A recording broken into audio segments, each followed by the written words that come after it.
Muy bien, bienvenidos y bienvenidas a una nueva entrega de su seminario Discurso y Democracia. Yo soy Farid Aboud y en esta ocasión vamos a abordar la obra de Perelman y Obrecht Ayteca, concretamente el Tratado de la Argumentación Retórica. Este va a ser el primero de varios videos que vamos a dedicar a la obra de Perelman y Obrecht Ayteca, y específicamente en este video vamos a abordar los preliminares, digamos, los fundamentos y los conceptos nucleares necesarios para poder empezar a comprender la obra. En ese sentido, lo primero a considerar en nuestra exposición es el interés común que une a la obra de Perelman y Obrecht Ayteca con la obra de Toulmin. Ambos escriben en el mismo contexto, ambos escriben en el mundo occidental de la posguerra. A ambos los motiva la misma problemática, están en un mundo que pasa ahora por una crisis de legitimidad. Se preguntan también sobre cómo pudimos llegar a los horrores de la guerra, en qué medida la razón y de qué forma la argumentación hicieron posible que llegáramos a los horrores que el mundo tuvo que experimentar durante la Segunda Guerra Mundial. Por eso, tanto Toulmin como Perelman intentaron presentar una alternativa a la lógica formal que resultara más adecuada para analizar la argumentación cotidiana. Y al igual que Toulmin, Perelman también va a tomar como modelo los procedimientos justificatorios presentes en el razonamiento legal, es decir, en el mundo del derecho. ¿Cuál es el propósito de Perelman y Obrecht Ayteca? Bueno, ellos van a intentar mostrar que, además de la comprobación empírica y de la deducción lógica, existen otras posibilidades de argumentación y fundamentación racionales, incluido el uso práctico de la razón. La razón práctica en ese sentido va a quedar identificada o comprendida en términos de actividad argumentativa. La idea va a ser entonces evidenciar el carácter deliberativo y argumentativo de la razón. El razonamiento deductivo tradicional entonces se va a diferenciar de lo que vamos a entender por razón en el contexto de Perelman. Si el razonamiento deductivo tradicional buscaba la verdad en términos de la norma aplicable en base a criterios formales vigentes en el ordenamiento, la retórica, por su parte, no va a perseguir la verdad, sino más bien la paz social, el asentimiento. Acá hay una diferencia fundamental, o por lo menos una diferencia que se va a sentir mucho en la obra de Perelman. Mientras el razonamiento deductivo tradicional buscará la verdad, en Perelman nos vamos a distanciar de ese concepto de verdad y en cambio lo que se va a buscar es simplemente la paz social. Ojo, para Perelman la retórica y la argumentación tienen de hecho, digamos, esta suerte de imperativo moral, lograr la paz social.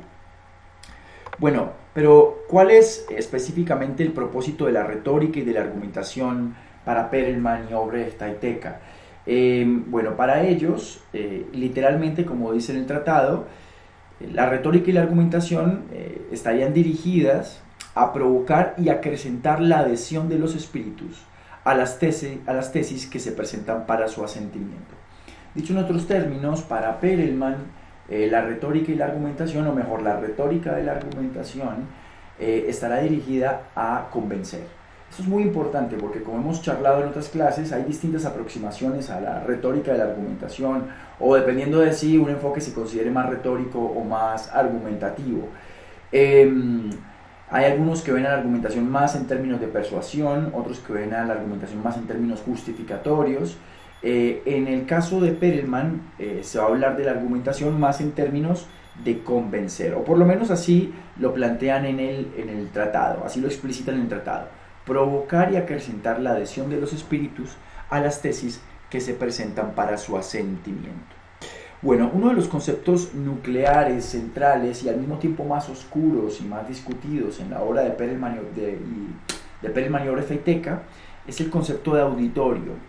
Perelman va a definir el auditorio desde el punto de vista retórico como el conjunto de aquellos en quienes el orador quiere influir con su argumentación. O sea, en primer término uno podría entender el auditorio como el destinatario.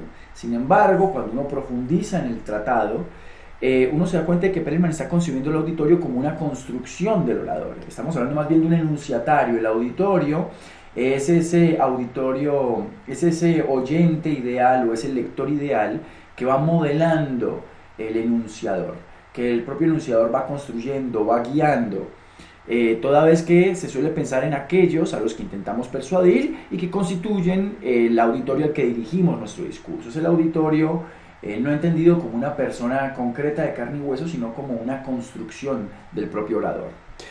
Y si el concepto de auditorio, como he dicho, es discutido en la obra de Perelman, hay un concepto todavía más discutido, y ese sí oscuro, que es el concepto de auditorio universal. Un concepto muy fuerte en la obra de Perelman, pero repito, un concepto sobre el cual hay mucho debate. Uno puede decir que hay dos acepciones sobre el concepto de auditorio universal en la obra de Perelman. En primer lugar, se va a entender por auditorio universal al auditorio que un individuo o que una sociedad se representan como característico. El auditorio universal vendría a ser como la idea, entendida en estos términos, como la idea que nos hacemos del auditorio más general. Que si yo estoy pensando en dirigir mi discurso a la humanidad, a un auditorio general, entonces el auditorio universal va a ser esa representación que yo tengo o que una sociedad tiene en un momento de su historia sobre cuáles son los prejuicios, los valores, las tendencias, los gustos, las animadversiones que caracterizarían a ese auditorio. En segundo lugar, en otro momento del tratado se lo define como el conjunto de todos los hombres en cuanto a seres que argumentan. En último término, uno puede notar que todo lo que en la argumentación se refiere a lo real, todas las alusiones que se hacen a lo que se considera real, por eso muestro lo real entre comillas, se caracterizaría por una búsqueda de validez con miras a un auditorio universal. Siempre que un orador habla de lo que es real, lo que se considera real, estaría apelando a esa representación, a ese constructo al que llamamos auditorio universal. Por último, otro concepto central en la obra de Perelman va a ser, frente al auditorio universal, el concepto de auditorios particulares. Básicamente, los auditorios particulares estarían vinculados a puntos de vista concretos que solo pueden identificarse con uno u otra audiencia particular. En este sentido, uno podría decir, basándose en la obra de Perelman, que las argumentaciones relacionadas con lo preferible o relacionadas con ciertas jerarquías, con valores particulares, digamos que apuntarían a este tipo de auditorios más particulares, más característicos de un grupo o de una comunidad local dada. Bueno, hasta aquí nuestra exposición de los conceptos preliminares en Perelman. Espero que este video les sea de utilidad. En el canal van a encontrar 2 videos más sobre Perelman a su disposición. Que estén muy bien, hasta luego.